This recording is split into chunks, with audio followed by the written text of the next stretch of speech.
ప్రభునందు ప్రియమైన శ్రోతలకు వందనములు. ఈ పోడ్కాస్ట్ కార్యక్రమం నాకు స్వాగతం. మీ అందరి కొరకు ఈ కార్యక్రమమును ప్రసారం చేయుచున్నాం. విని దైవాశీస్సులు పొందుకోగలరు.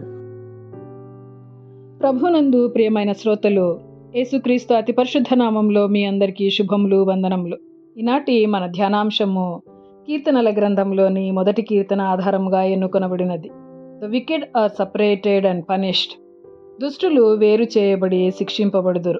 కీర్తనల గ్రంథము ఒక చిన్న మాటతో కాదు, ఒక స్పష్టమైన విభజన రేఖతో ప్రారంభమవుతుంది. ఇది రెండు మార్గాలను, రెండు గుర్తింపులను, రెండు నిత్య గమ్యస్థానములను మన ముందు ఉంచుతుంది.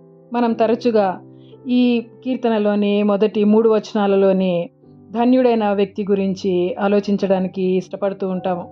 కానీ పరిశుద్ధాత్మ మనకు రెండవ పక్షాన్ని కూడా చూపాలని కోరుకుంటూ ఉన్నాడు. ఈరోజు మనము ఒక గంభీరమైన కానీ అవసరమైన సత్యాన్ని గమనించుదాం.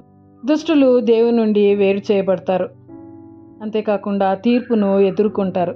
ఇది ప్రాచుర్యం పొందిన అంశం కాకపోవచ్చు, కానీ ఇది నిత్య సత్యం.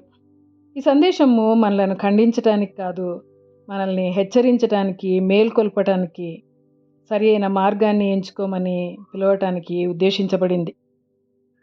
మొదటిదిగా, దుష్టుల స్వభావం ఎలాంటిది? మనం 4వ వచనాన్ని గమనించినప్పుడు, దుష్టులు అలాగున ఉండక గాలికి చెదరగొట్టు పొట్టు వలె ఉందురు అని కీర్తనకారుడు రాస్తూ ఉన్నాడు. దుష్టులు కేవలము వారి పనుల ద్వారానే కాకుండా దేవుని మార్గాలను తిరస్కరించడము, దేవునితో సంబంధం లేకుండా స్వతంత్రంగా జీవించడము చేస్తూ ఉంటారు. వారి క్రమమైన పతనాన్ని ఈ లోక సంబంధమైన ఆలోచనల్లో నడవటము, పాపుల మార్గంలో నిలబడటము, ఇది దేవుని అధికారాన్ని తిరస్కరించే స్థిరమైన జీవనశైలితో కూడి ఉంటుంది. నీతిమంతుడు దేవుని ధర్మశాస్త్రమందు ఆనందించును అని వాక్యం చెప్తుంది. కానీ దుష్టులు దేవుని వాక్యాన్ని ఒక బంధనంగా లేదా అనవసరమైనదిగా భావిస్తూ ఉంటారు. వారు లోక సంబంధమైన ఆలోచనలను, వైఖరిని అనుసరిస్తూ ఉంటారు. వారు దేవుని పట్ల భయభక్తులు లేకుండా జీవిస్తారు. కీర్తనకారుడు నీతిమంతులతో పోలుస్తూ దుష్టులు అలాగున ఉండరు అని చెప్పడం ద్వారా వారి మధ్య ఉన్న స్పష్టమైన విభజనను చూపుతూ ఉన్నాడు. రెండవదిగా, దుష్టులు వేరు చేయబడతారు. వారు గాలికి చెదరగొట్టు పొట్టు వలె ఉందురు అని 4వ వచనంలో మనం గమనిస్తాము. దుష్టులు గాలికి ఎగిరిపోయే పొట్టుతో పోల్చబడ్డారు. పొట్టు తేలికగా ఉంటుంది, అది పనికిరానిది కూడా. అంతేకాకుండా అది తాత్కాలికమైనది.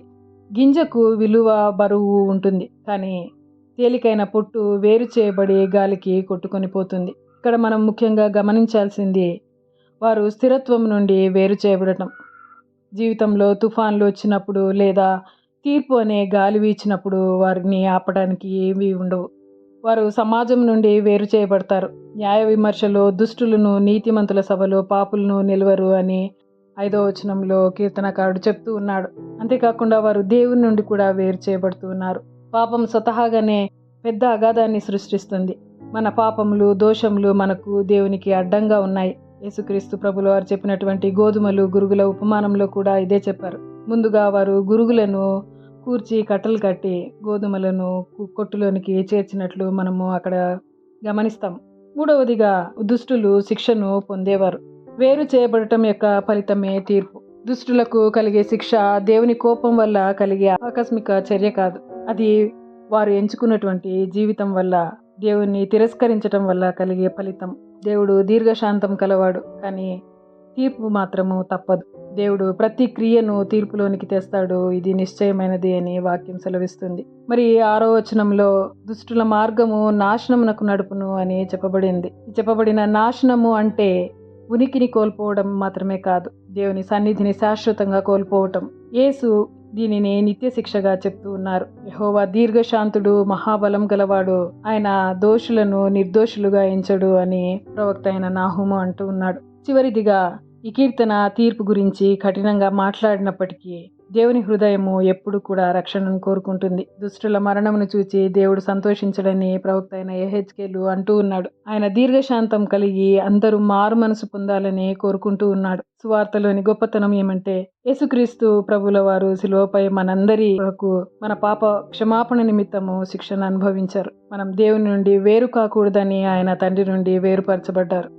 ఆయన ద్వారా మనము నాశన మార్గం నుండి జీవ మార్గంలోనికి ప్రవేశించవచ్చు.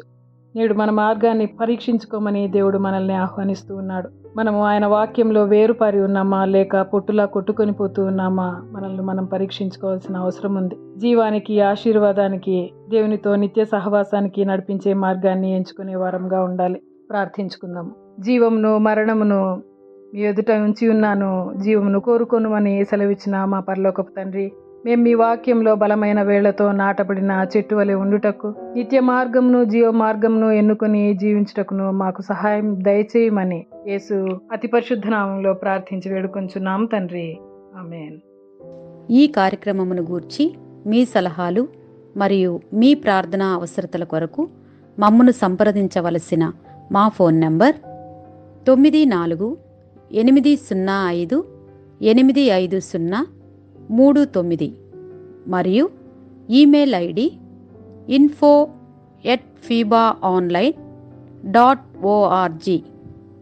మా ఫోన్ నంబర్ మరొకసారి 9480585039. Email ID info@fibaonline.org.